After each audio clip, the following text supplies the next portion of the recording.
the Pope has we're still early in his papacy, 6 months in to a papacy people think might last 20 years. That means we're about 5% of the way through. He has a track record of appointing bishops, and most of them have been pretty bad.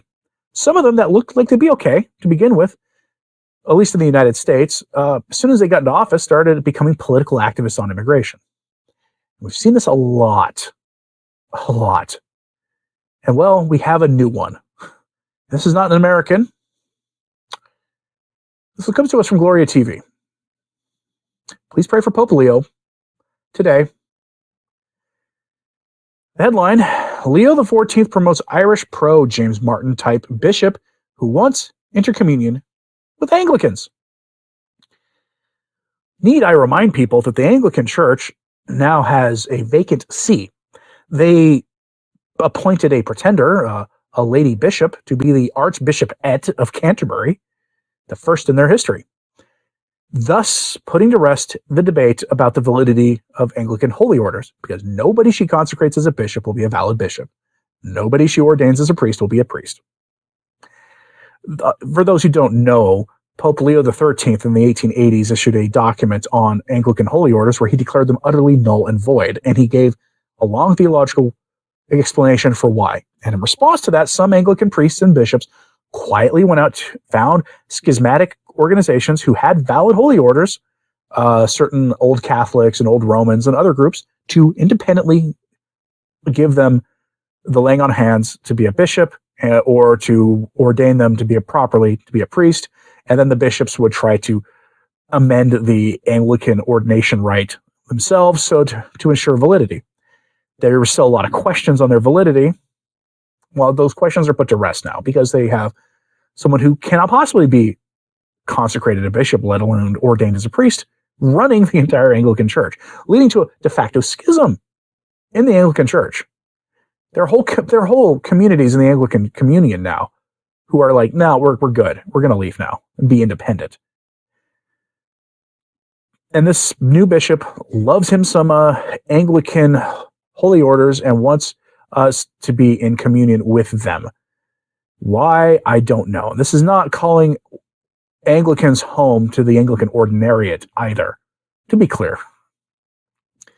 Today, November 13th, Pope Leo XIV appointed Monsignor Niall Cole, 62, as Bishop of Raphoe, Ireland. Niall Cole, my apologies to my Irish viewers. I know that I'm mispronouncing this. I'm trying. Cole was born on the 25th of August, 1963, in Letterkenny, County Donegal, Ireland, as the eldest of 4 children. After ordination of the priesthood in July 1988, he studied in Rome and earned a doctoral degree in Christology at the Pontifical Gregorian University.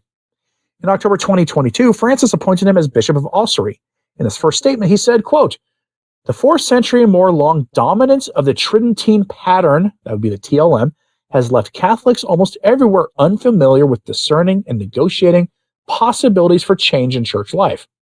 By trusting in the power of the Holy Spirit, discern and change we must, in line with Pope Francis' emphasis on the need for synodality." I want to thank this bishop for pointing out that synodality and the crushing of the traditional mass are inseparably linked. I want to thank him for his candor. I love it when they do my work for me. Should tack this quote next to your whatever books you have for study or prayer cards or whatever as something to think about.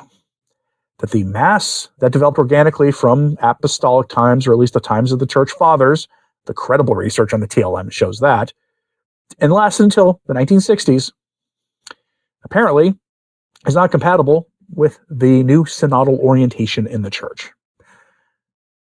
You don't have to take my word for it. This new Archbishop, said it himself. But it gets better. He says, quote, "In the Pat Kenny Show on January 26th, 2023, Bishop Cole was asked about Francis's positive remarks on the James Martin way of living, and he replied that he, quote, very much welcomes the clarifications. These happy people, they're human beings, and they're important to the life of the Church." That is true. They are human beings, and their salvation is important to the Church. He added that it is so important to the teaching of Pope Francis to include all. In January 2025, he gave a homily at an invalid Anglican service in St. Canice's Cathedral, Kilkenny, called it afterwards a most moving experience of spiritual communion. According to the tablet, quote, that Anglicans and Catholics are not able to receive the Eucharist together yet is a matter of sadness. Fact check, true. It is true that it is a matter of sadness that all those who profess Christ cannot receive the Eucharist in the church. But that's not on the church.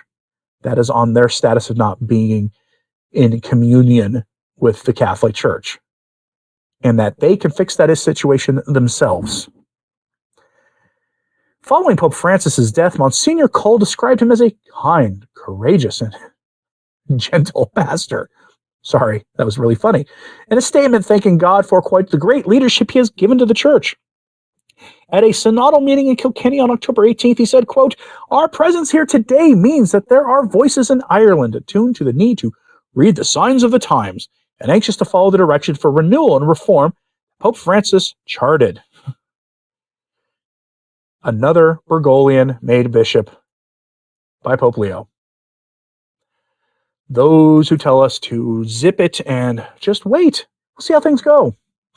I offer as a counter-argument that his human resources policy, to put it in the most blunt, secular terms imaginable, they say personnel is policy. Most of his bishops are like Bishop Cole. Most of them have been. I'm just telling you what they say themselves. I'm curious what you think about this. We know for a fact that the Pope has called an extraordinary consistory of the cardinals and of the bishops for January. Under Francis, this mostly meant this is where the bishops and the cardinals, they met to discuss a few things, but not as much as they needed to, and mostly got to meet new cardinals. We haven't heard anything yet of anybody who's being elevated to the College of Cardinals yet. And while that could still happen, that would be weird this close to it. But it could happen. What do you think they're going to discuss? That's key to understanding this. Pope Leo is being stylized as a uniter, trying to meet everybody where they are kind of pope, trying to tamp down the lines of division. I'll cover this more tomorrow on my live stream in the morning. God willing, the stream goes through, but he is reported to have said he's not revoking Traditionis Custodes, with the asterisk of giving, quote, generous extensions. I will cover what that means tomorrow. The keyword is extension. What do you think they're going to talk about in light of that? In light of these kinds of personnel decisions being made? In light of other things he said? The Marian document he just released. It's going to be very important that we pay attention to that. And I will be paying attention to it as much as I can. But I'm curious what you think about all this, so let me know in the comments. Do you think that bishop is something to be concerned of? I think so, so I ask that you all pray for the church in Ireland. There are positive signs in the Church of Ireland right now. Things are starting to get turned around there a little bit. People starting to go back to Mass a little bit. They need your prayers. They've got a lot of bad bishops there, just like everywhere else in the West right now. But please pray for them. Pray for the Pope, too. Pray for the Pope and the bishops and everybody involved in all of this, and that new bishop in Ireland, pro-James Martin type, loves him some synodality, thinks that the traditional Mass, the Mass that developed organically 16 centuries ago until last week, basically, in the history of the Church, did more harm than good. Pray for him. Pray for him. Don't be angry at them. Pray for them. And always pray for the Church. But I'm Anthony Stine. Ave Maria.